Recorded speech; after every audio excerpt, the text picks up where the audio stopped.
Hi hello namaste this is Shravani welcome to top Telugu TV. ఈ మధ్యకాలంలో జనరల్గా ప్రతి ఒక్కరికి అంటే ఎస్పెషల్లీ తల్లిదండ్రులకి మెయిన్ ఎగ్జామ్స్. పిల్లల కన్నా భయం ఉంటుందో లేదో తెలియదు కానీ ఎస్పెషల్లీ తల్లిదండ్రులు మాత్రం అమ్మో ఎగ్జామ్స్ వచ్చేసాయి, మా వాడు ఎగ్జామ్స్ దగ్గరికి వచ్చేసాయి, నేను చాలా హడావుడి చేయాలి అనే హడావుడి ఎక్కువ అవుతుంది. అంటే అసలు ఈ హడావుడి మంచిదేనా? పిల్లలకి ఈ స్ట్రెస్ ఇవ్వడం వల్ల వాళ్ళు ఎలా ఫీల్ అవుతారు?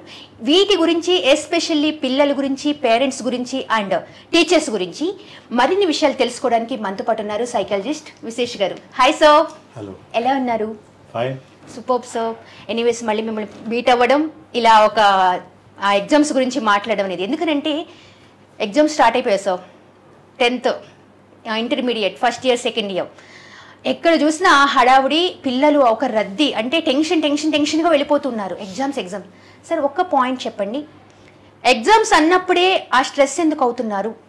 ఇయర్ స్టార్టింగ్ నుంచి ఎందుకు అది ఉండట్లేదు? అసలు పేరెంట్స్కి మీరు ఏం చెప్తారు? ఫస్ట్ ఆఫ్ ఆల్ నేను ఒక ప్రాక్టికల్గా జరిగిన విషయంతో మొదలు పెడతాను. Please sir. మా వాడు ఇంటర్మీడియట్ చదివేటప్పుడు ఎగ్జామ్స్ మధ్యలో, ఫస్ట్ ఇయర్ ఇంటర్మీడియట్ ఎగ్జామ్స్ మధ్యలో 2-3 రోజులు గ్యాప్ వచ్చింది. 2-3 days గ్యాప్ వచ్చింది. వస్తుంది కదా మామూలుగా, ఒక ఎగ్జామ్ మధ్యలో గ్యాప్ వస్తుంది. అలా 3 days గ్యాప్ వచ్చింది. కెమిస్ట్రీకి అనుకుంటారు.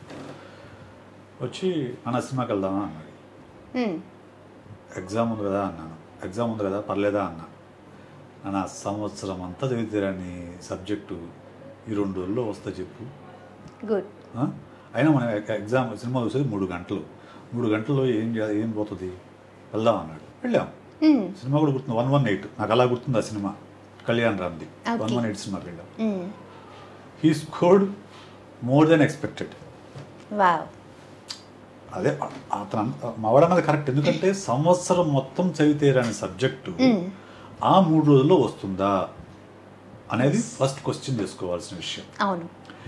ఎక్కడ పేరెంట్స్ కానీ పిల్లలు కానీ పొరపాటు పడుతున్నారంటే, ఈ 3 రోజులు పోతే ఏమవుతుందో అనే ఒక భయం. ఎందుకంటే ర్యాట్ రేస్లో పడ్డ తర్వాత రేస్లో ఎక్కడ వెనకబడిపోతారో, 2 మార్కులు తగ్గినా కానీ మళ్ళీ ర్యాంకు తగ్గుతుందేమో, మార్కులు తగ్గుతాయో అనే భయంతో పిల్లల్ని పుష్ చేస్తూ ఉన్నారు. ఆ పుష్ చేయడంతో పాటు మార్కులు బాగా చదవాలన్నా, అది చేయాలన్నా, ఇది చేయాలన్నా, ఇలాగా ఒక రకమైన ఒత్తిడి క్రియేట్ చేస్తున్నారు. దానివల్ల పిల్లలు మీద మరింత ఒత్తిడి పెరుగుతుంది. ఒక జనరేషన్ వెనక్కి వెళ్తే, ఇప్పుడు మేము చదువుకునేటప్పుడు అస్సలు ఎగ్జామినేషన్స్కి పేరెంట్స్ జోక్యం చేసుకోవడం అనే ప్రసక్తే లేదు అసలు. అవును. పిల్లలు ఎవరు తెప్పల వాళ్ళు పడేవాళ్ళు అంతే. ఇప్పుడు మేము వెళ్ళి ట్యూషన్లో వెళ్ళి కూర్చునేవాళ్ళం, మాస్టర్ చెప్పి చదువుకునేవాళ్ళు, ఎగ్జామ్ రాసేవాళ్ళం తప్ప పేరెంట్స్ హడావుడి పట్టడం అనేది రీసెంట్గా ఒక 10-15 years నుంచి, especially corporate culture, corporate schools కాదు పెరిగినప్పటి నుంచి ఏర్పడుతున్న కల్చర్ అది. సో ఇది ముందు పేరెంట్స్ మారాలండి.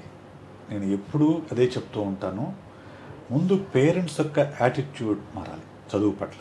ఓకే. ఎందుకనంటే చదువు అంటే మార్కులు ర్యాంకులు మాత్రమే కాదు. మార్కులు అంటే ఖచ్చితంగా కావాల్సిందే, కాదని నేను అంటలే.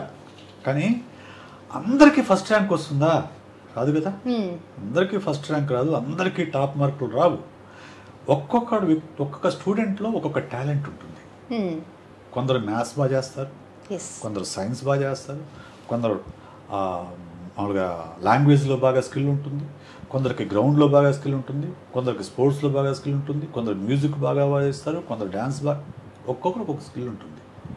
ఆ స్కిల్ ఏంటనేది అర్థం చేసుకొని, ఆ ఇంటెలిజెన్స్ ఏది బాగా అర్థం చేసుకొని ఆ వైపుగా ఎంకరేజ్ చేయాలనే విషయం పేరెంట్స్కి అర్థం కావాలి.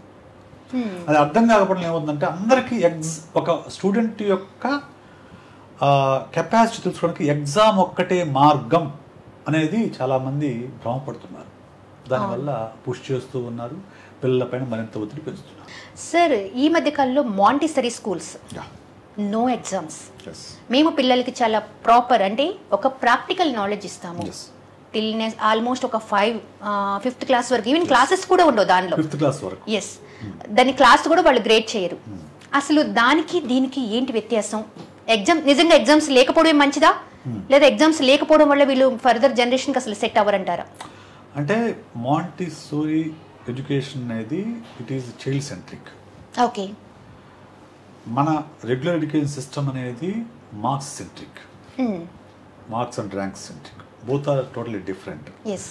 రెండిట్లోనే అడ్వాంటేజ్ ఉన్నాయి, రెండిట్లో డిసడ్వాంటేజెస్ ఉన్నాయి. ఇప్పుడు మాంటిసోరీ దాంట్లో చైల్డ్ డెవలప్మెంట్ మీద ఎక్కువ దృష్టి ఉంటుంది.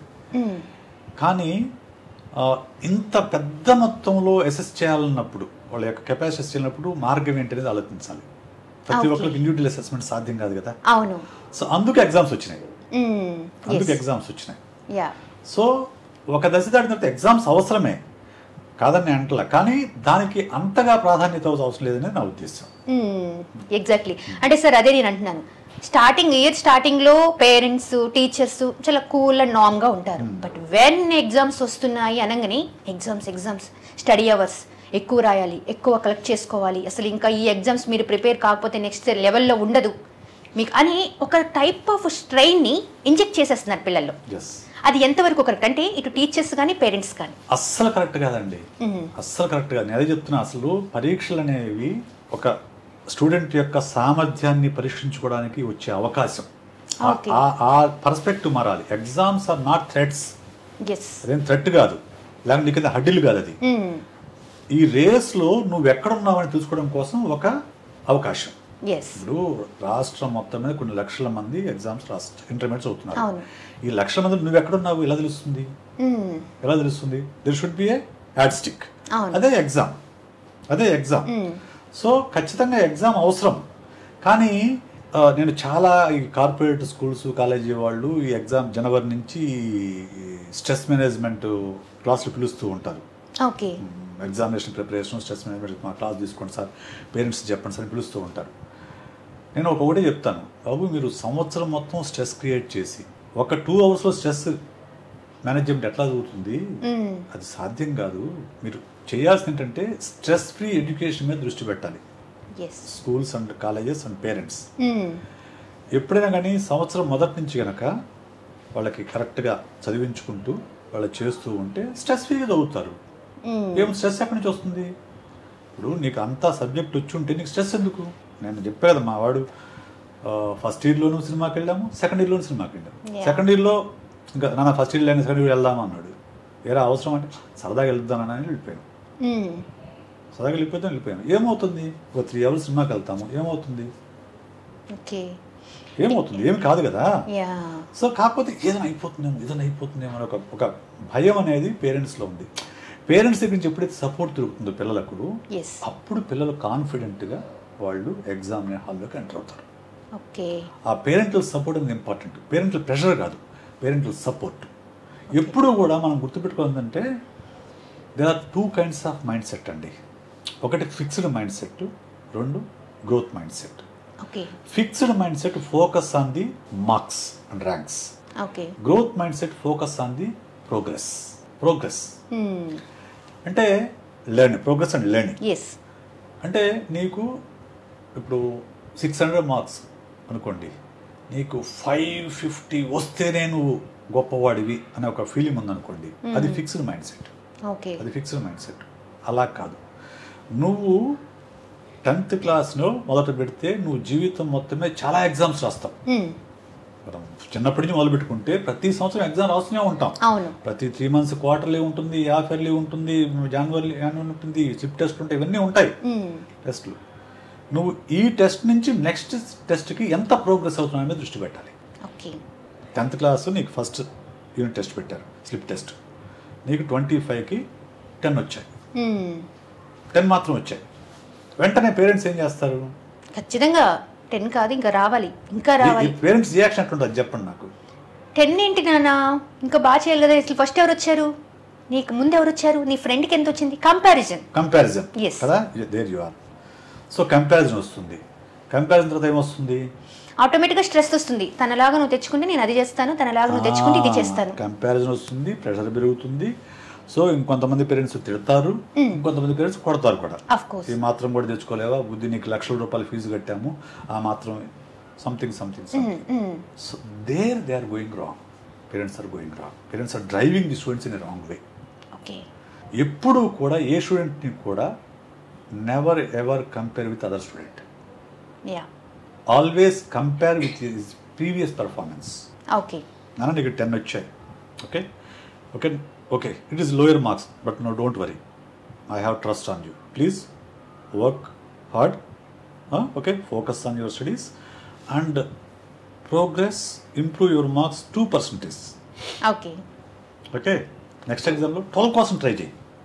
అప్పుడు స్టూడెంట్కి ఏమనుకుంటాడు, ఆటోమేటికల్లీ ఆ ఎంకరేజ్మెంట్ అనేది ఖచ్చితంగా నేను 12కి చెయ్యాలి అని 2%, 2 మార్క్సే. అవును అవును. ప్లస్ పేరెంట్స్ ఎంకరేజ్ చేస్తున్నారు, ఎస్, తిట్టడం లేదు. సో ప్రయత్నం చేస్తాడు, ఈసారి నేను మెప్పు తీసుకోవాలని ఫీల్ అవుతాడు. సో 2% పెరుగుతుంది, ఐ కెన్ అచీవ్ అనే ఫీలింగ్ వస్తుంది. నెక్స్ట్ సెషన్ మళ్ళీ good you got 12 marks, next 14 marks నాన్న, 14 మార్క్స్.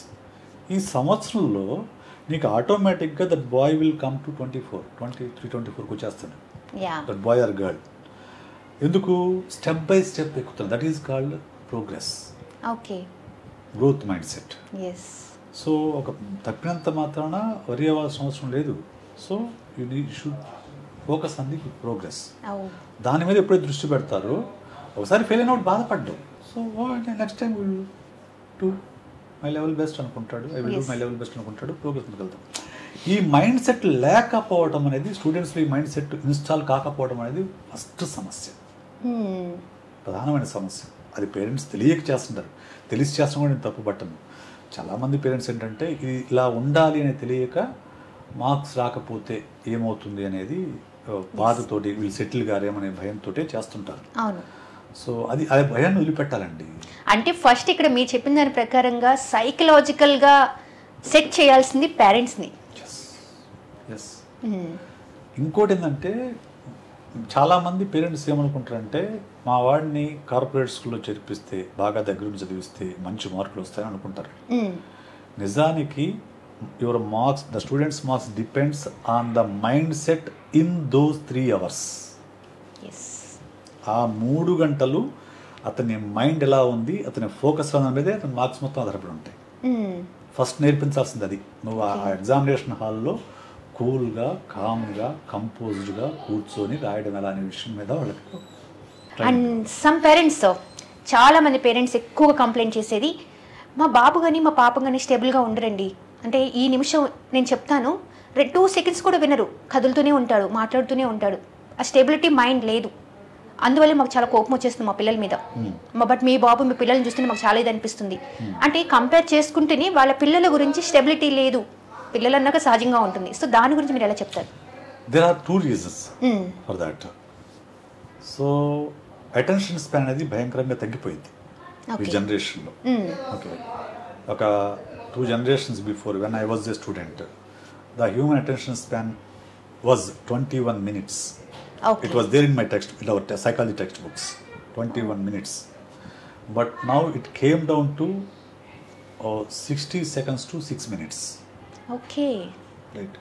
అందువల్ల మీరు చూస్తే యూట్యూబ్లో షార్ట్స్ కానీ రీల్స్ కానీ 60 seconds ఉంటాయి. యూట్యూబ్ వీడియోస్ అన్నీ కూడా 10 minutes లోపే ఉంటాయి. Because human attention span came down drastically. Maximum 60 seconds, 2 minutes, 3 minutes కంటే ఎక్కువ ఉండటంలా. ఎందుకు మీరు మొబైల్ తీసుకుంటే ఎక్కడ మీరు 2 నిమిషాల కంటే ఎక్కువసేపు మీ ఫోకస్ పెట్టలేరు. That is the problem of this generation, not for one man or one guy. Generation problem అది. కాబట్టి ఈ జనరేషన్లో మీరు గంటలు చదవని ఎక్స్పెక్ట్ చేయడం అనేది తప్పు. తీసుకున్నది ఏదైనా పాయింట్ టు పాయింట్ మైండ్కి ఎక్కిందా, 2 minutes, 3 minutes చదువుకున్నది వచ్చిందా, finish, next next next next ఇట్లా చూసుకోవాల్సింది తప్ప కరెక్ట్గా కూర్చొని మేము తెలుసా మేము చిన్నప్పుడు 4 గంటలు కూర్చొని చదువుకునే వాళ్ళని చెప్తుంటారు పేరెంట్స్ ఉపన్యాసాలు. అదే జోక్ ఉంది కదా చెప్తుంటాను. మీ చిన్నప్పుడు మొబైల్ ఉందా, మీ చిన్నప్పుడు టీవీ ఉందా, మీ చిన్నప్పుడు ఇది యూట్యూబ్ ఉందా, మీ చిన్నప్పుడు వాట్సాప్ ఉందా, ఇవన్నీ లేవు కూడా చదువుకున్నారు. ఇవన్నీ ఉన్నప్పుడు చదవండి, ఎప్పుడు తెలుస్తుంది మీకు మీ ఫోకస్ ఎంత ఉంటుంది అనేది. ఇది మెయిన్. ఈ జనరేషన్కే ఫోకస్ లేదు, అది problem, not problem. Every generation is their own problem. కాబట్టి తప్పు కాదు. ఈ జనరేషన్ తగ్గట్లుగా ఎడ్యుకేషన్ సిస్టమ్ మారకపోవడం అనేది తప్పు. ఈ జనరేషన్ అటెన్షన్ సిస్టమ్ తగ్గట్లుగా సిస్టమ్ మారలేదు. The same academic, the same examination సిస్టమే కంటిన్యూ అవుతుంది. This generation, for this generation multiple choice is the best thing. మీకు ఎస్ఏలు రాయటం అనేది ఈ జనరేషన్ కష్టం. ఓన్లీ ద మల్టిపుల్ చాయిస్ అవుతుంది. Multiple choice 1 mark 2 mark questions, వాటి మీద ఫోకస్ చేయగలుగుతారని. కొంచెం లెంగ్తీ రాయాలంటే ఈ జనరేషన్లో కొంచెం కష్టమైన విషయం. అయితే సాధ్యం కాదంటే సాధ్యం అవుతుంది. ఎప్పుడు అది ఒక ప్రాపర్గా పిల్లలకి ఒక ప్యాషన్ ఏంటని కనుక్కొని ఆ ప్యాషన్ వైపు డ్రైవ్ చేసినప్పుడు they can spend hours together. Okay. మళ్ళీ వాళ్ళ ప్యాషన్ ఉందనుకోండి, సపోజ్ ఇప్పుడు ఐ లవ్ మ్యూజిక్ లేకుంటే ఐ లవ్ టు రైట్ అనుకోండి, అప్పుడు నాకు టైం తెలియదు. ఆర్ ఐ లవ్ సైన్స్, అప్పుడు నాకు సైన్స్ చదువుకున్న నాకు టైం తెలియదు. సో నాకు ఏది ఇష్టమో ఆ పని చేసేటప్పుడు నేను సమయాన్ని మర్చిపోతాను. That is called flow state in psychology. So అలా కాకుండా మనం బలవంతంగా చేయాలన్నప్పుడు ఖచ్చితంగా మనం డిస్ట్రాక్ట్ అవుతాం. Yeah, coming to the exams. So at present intermediate 10th కూడా రాబోతుంది. ప్రతి ఒక్కళ్ళు ఎగ్జామ్ స్ట్రెస్లో ఉన్నారు.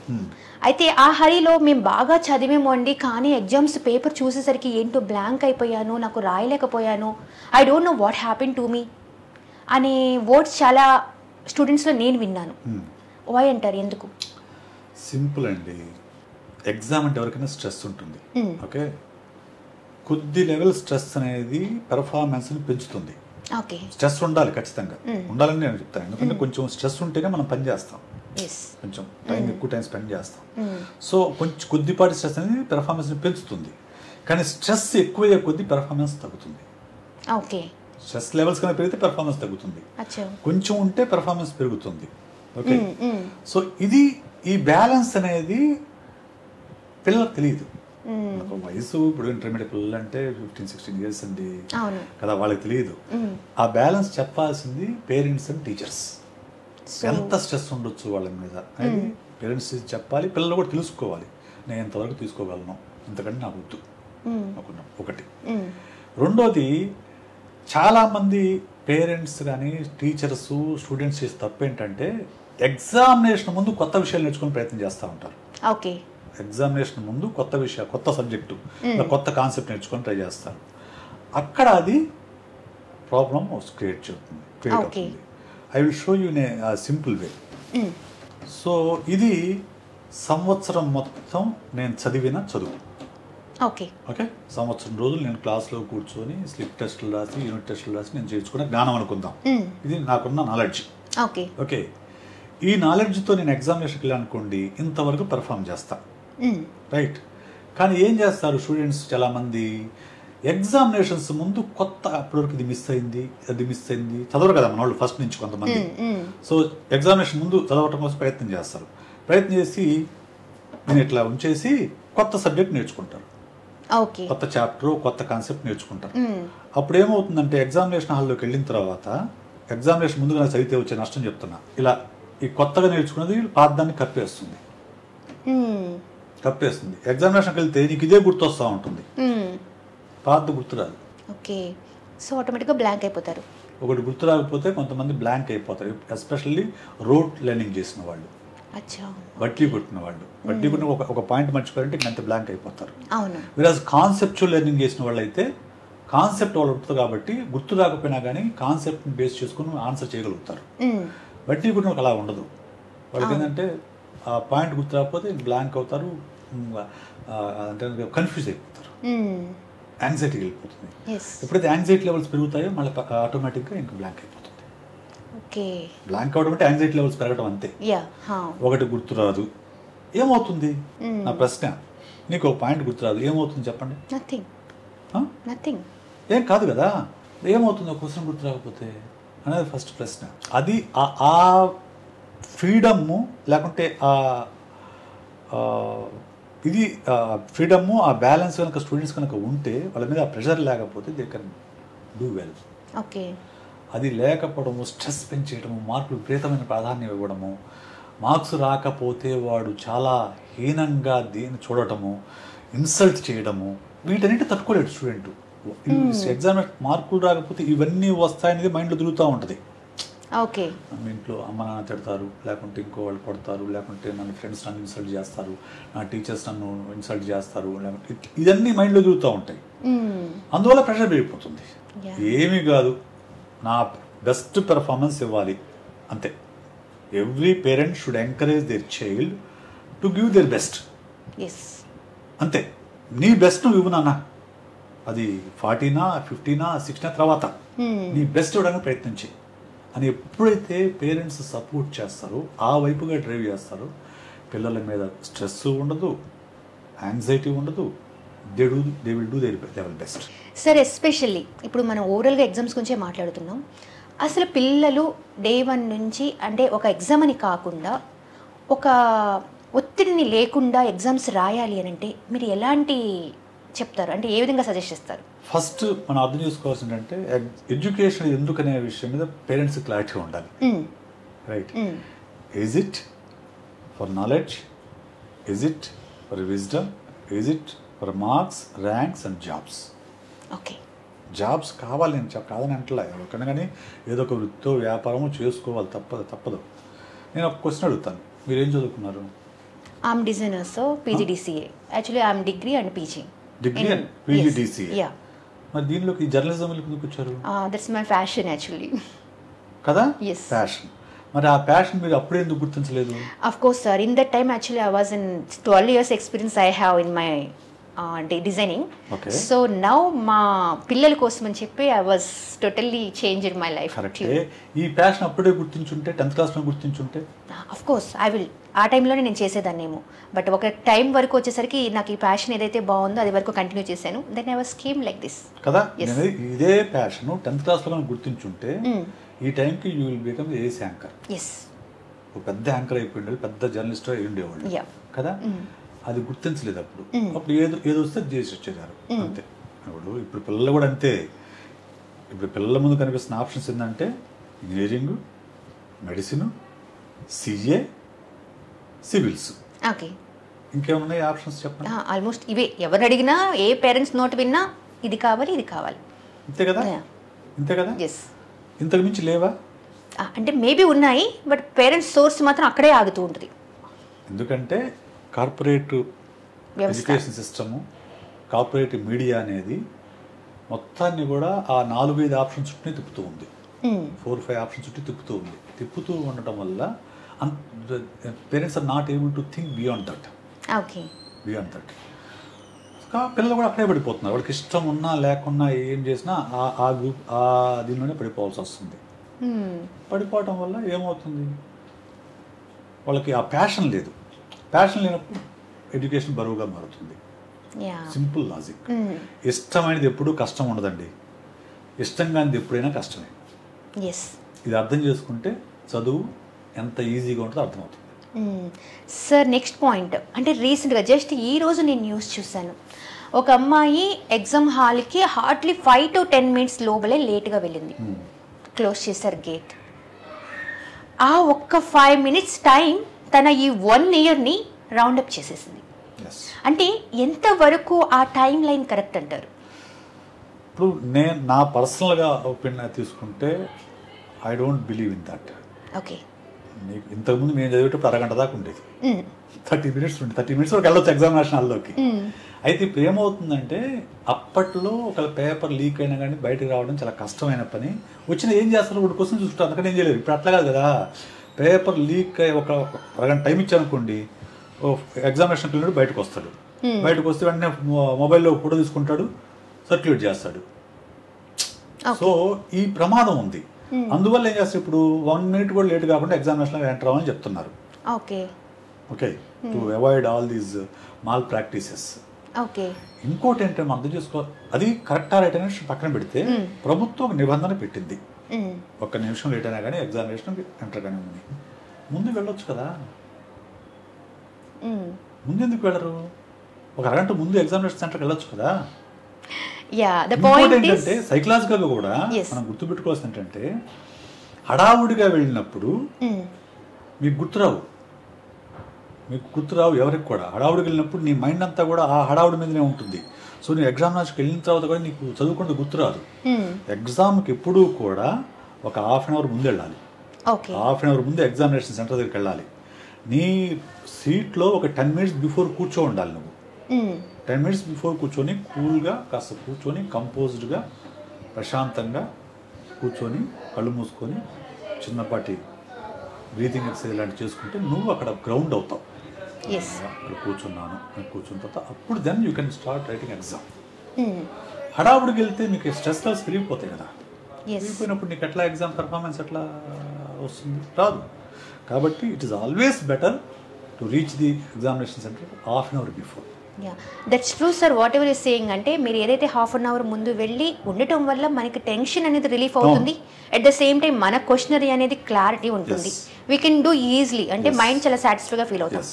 బట్ అన్ఫార్చునేట్లీ ఆ అమ్మాయి రావాలనే అనుకున్నా సమ్ ఏదో యాక్సిడెంట్ అవ్వచ్చు, a something it's can't to imagine. Maybe half an hour ముందు వెళ్ళాలనుకున్న అమ్మాయి షీ మెట్ సమ్ యాక్సిడెంట్ అలా అయ్యింది అనుకున్నప్పుడు it's such a valuable reason.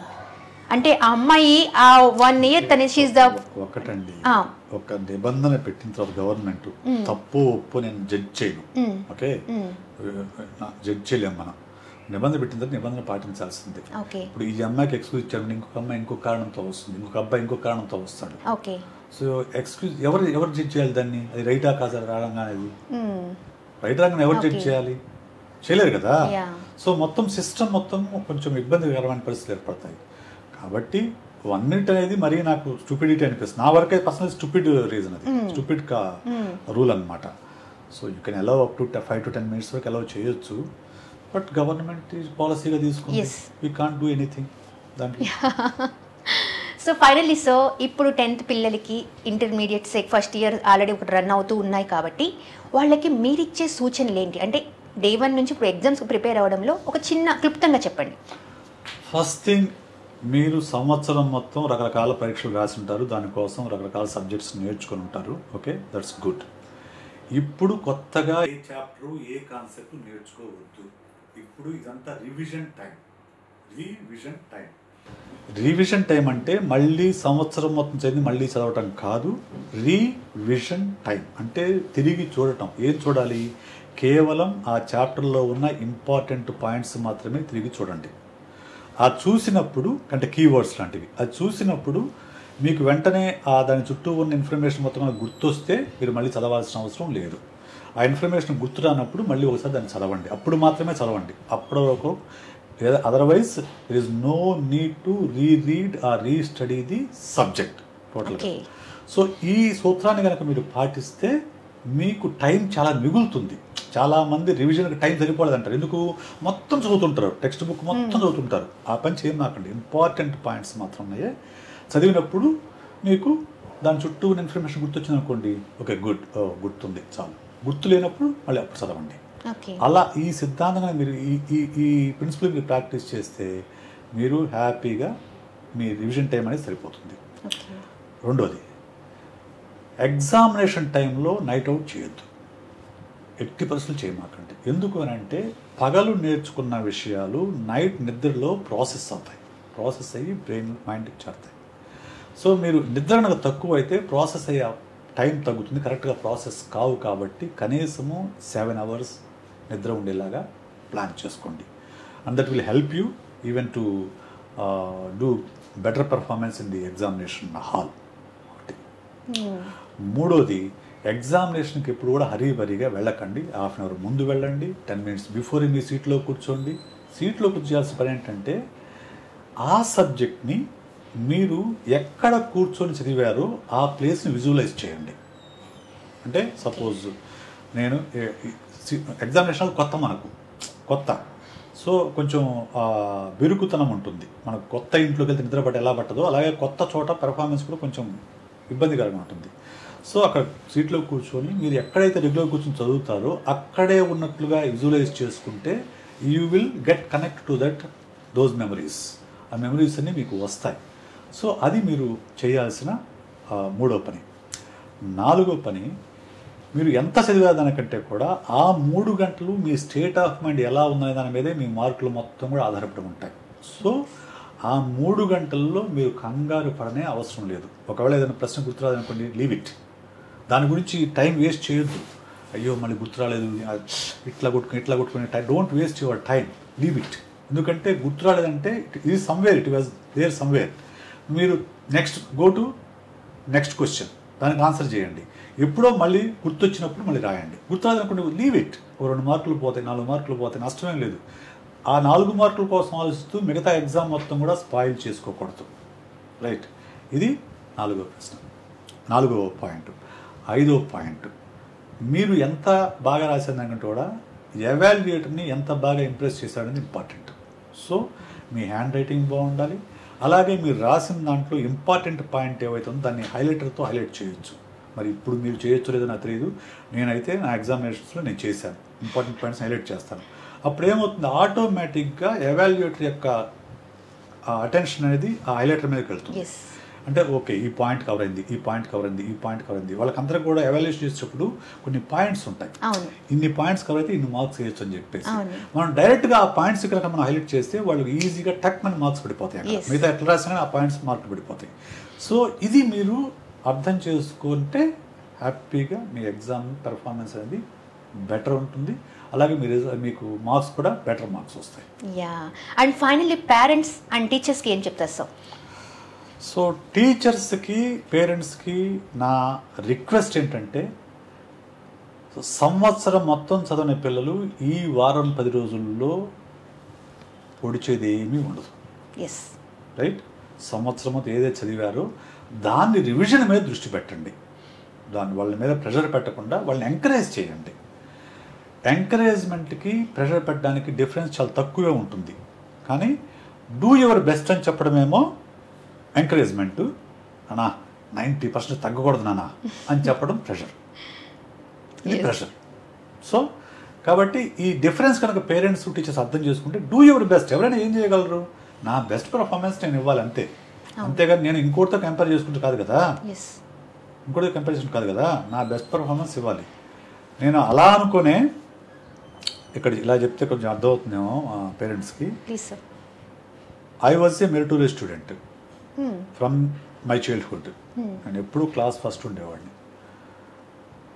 I was అప్పట్లో సమితి అని ఉండేది, 80 విలేజెస్కి ఒక సమితి ఉండేది. ఐ వాజ్ సమితి first in my 7th class. I have received merit scholarship from 8th, 9th, 10th. Okay, నాకు మెరిట్ స్కాలర్షిప్ కూడా వచ్చింది సమితి ఫస్ట్ వచ్చినందుకు. So my parents, my friends and my teachers thought that I would be the school first, class first, school first and mandal first. Expectations. But I was successfully fail in my 10th class. So what's the reasons behind? ఇప్పుడు అదే చెప్తున్నా, నేను fail అయ్యాను. I got only 27 marks in composite mathematics. Right. Fail అయినప్పుడు మామూలుగా ఆ రోజులో I'm talking about 1983, అప్పట్లో పేపర్లో వచ్చేది నెంబరు, పేపర్లో వచ్చేది నెంబరు చూసుకున్నాను. ఫస్ట్ క్లాస్ చూశాను లేదు, సెకండ్ క్లాస్ చూశాను లేదు, థర్డ్ క్లాస్ చూశాను లేదు, అర్థం అయిపోయింది. మ్యాథ్స్ పోయింది, మ్యాథ్స్ పోయింది అర్థమైంది. ఎందుకంటే we didn't have a maths teacher. అప్పుడు జనరల్ మ్యాథమెటిక్స్, కాంపోజిట్ మ్యాథమెటిక్స్ ఉండేది. కాంపోజిట్ మ్యాథమెటిక్స్ మ్యాథ్స్ టీచర్ లేరు. మా ప్రిన్సిపాల్ తీసుకునేవాడు, ఆయనకు కుదిరినప్పుడు ఆయన తీసుకునేవాడు. క్లాసులు గ్యాప్ వచ్చేది, మేమేమో గ్యాప్ వచ్చింది కాబట్టి ఆ వయసులో ఉండే సహజమైన దీంతో ఆటలాడుకోవడానికి వెళ్ళిపోయేవాళ్ళము. సో అట్లా వెళ్ళిపోయి 2 క్లాసులు ఎక్కువ, ఒక క్లాసు 2 క్లాసులు ఆడుకునేవాళ్ళము. అట్లా నేను ట్యూషన్కి వెళ్ళలేదు అప్పటి వరకు వెళ్ళమండి. సెవరల్ ఫ్యాక్టర్స్ వద్దే మాకు కొంచెం అవకాశం ఇచ్చారు. మీరు కాంపోజిట్ మ్యాథమెటిక్స్ టీచర్ లేరు కాబట్టి మీరు కొంచెం చిట్లు పెట్టుకోవడం కూడా ఛాన్స్ ఇచ్చారు. But I was reluctant to copy.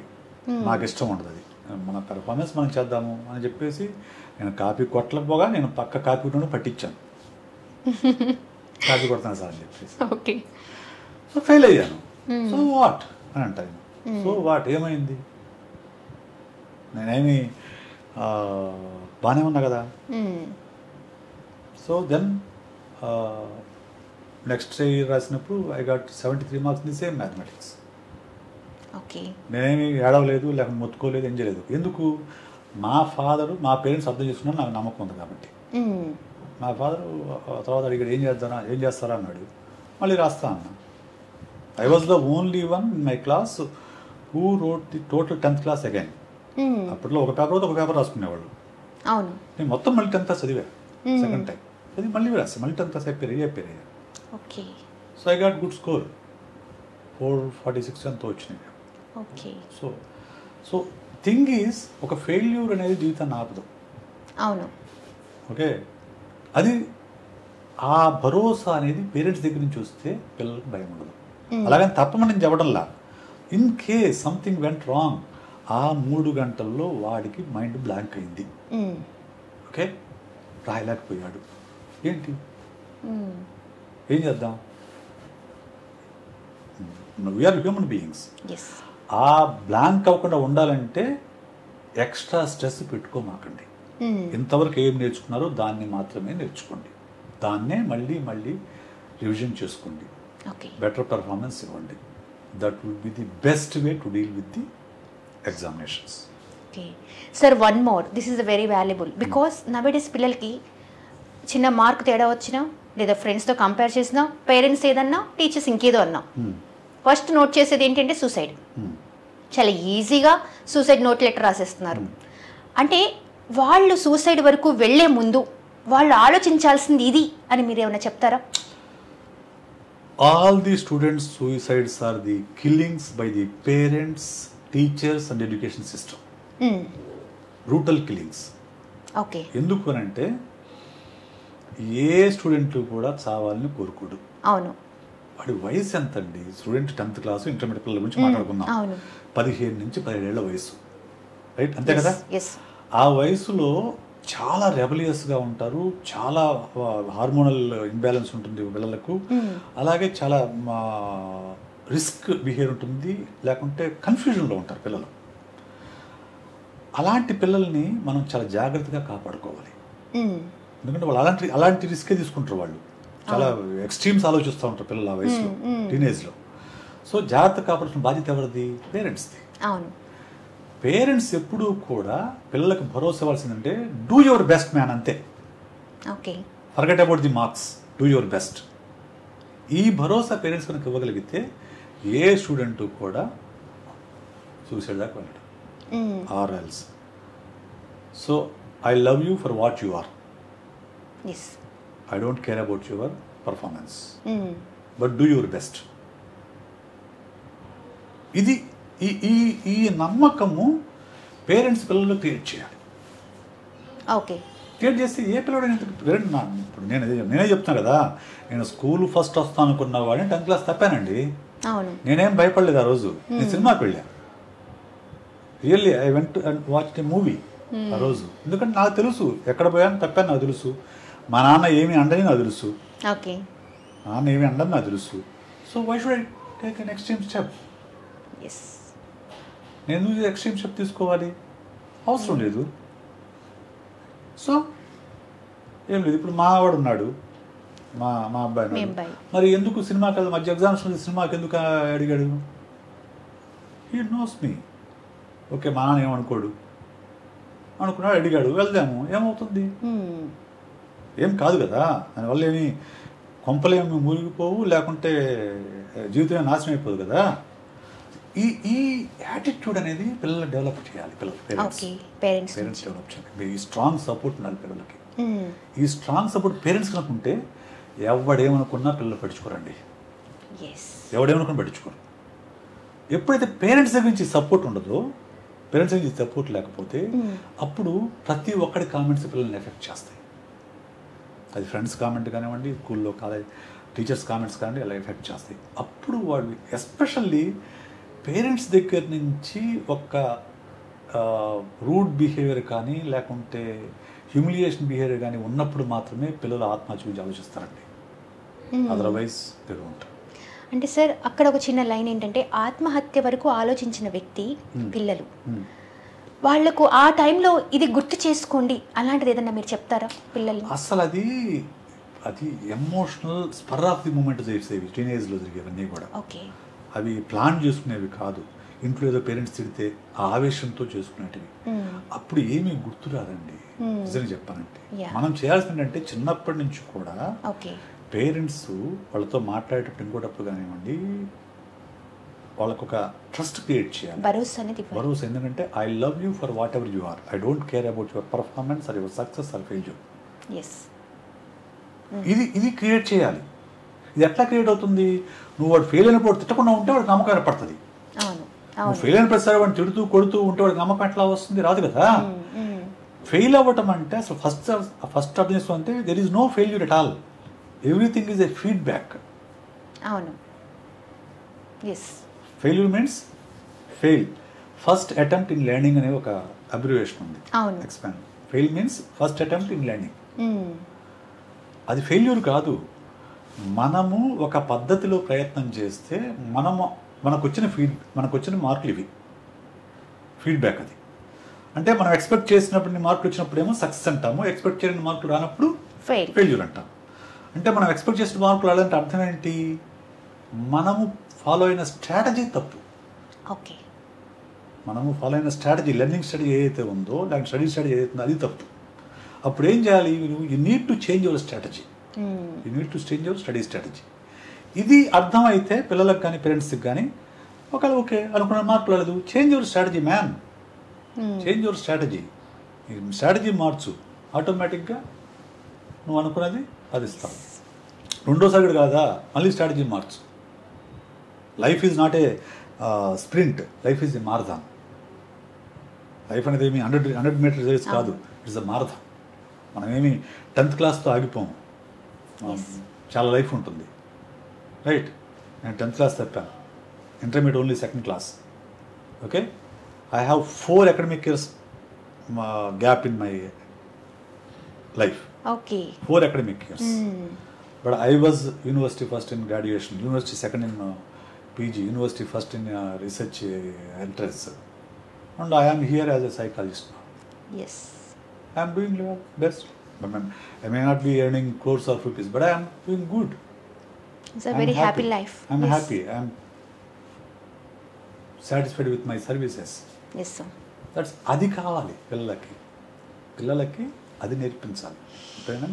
నువ్వు చేస్తున్న పని నీకు నచ్చిన పని చేస్తున్నావా, నువ్వు హ్యాపీగా ఉన్నావా. అల్టిమేట్గా ఎవరు ఏ పని చేసినా, ఎవరు ఎన్ని మార్కులు వచ్చినా, ఎవరు ఏ పొజిషన్లో ఉన్నా, ఎవరు ఎక్కడ సెటిల్ అయినా, ultimate goal is happiness. Exactly, happiness. ఆ హ్యాపీనెస్ పిల్లలకి ఎక్కడ ఉందో గుర్తించి దాని వైపు ఎంకరేజ్ చేస్తే పేరెంట్స్ వాళ్ళ లైఫ్ హ్యాపీగా ఉంటుంది. Beyond the success and failures they will be happy. Wow, thank you sir, thank you so much, such a valuable suggestions. చూసారు కదా, ఎస్పెషల్లీ పిల్లలు చదవట్లేదు అని మీ పిల్లల గురించి కామెంట్ చేసే ముందు మీరు చేయాల్సింది ఫస్ట్ మీరు సైకాలజిస్ట్ని కలవండి. ఎందుకంటే మీ బిహేవియర్ పైనే పిల్లల బిహేవియర్ ఆధారపడింది. వాళ్ళ సక్సెస్ అనేది మీ త్రూనే రావాలి. So be aware. ఎస్పెషల్లీ పిల్లల్ని తిట్టడం కంటే ముందు మనం ఎంతవరకు కరెక్ట్గా ఉన్నామో చూసుకుంటే పిల్లలు ఆటోమేటిక్గా గ్రో అవుతారు, వాళ్ళ సక్సెస్ అనేది ఈజీగా వచ్చేస్తుంది. Thank you so. Thank you. Subscribe చేయండి. Please do subscribe to Please like, share and subscribe to top Telugu TV. Top Telugu TV. Top Telugu TV.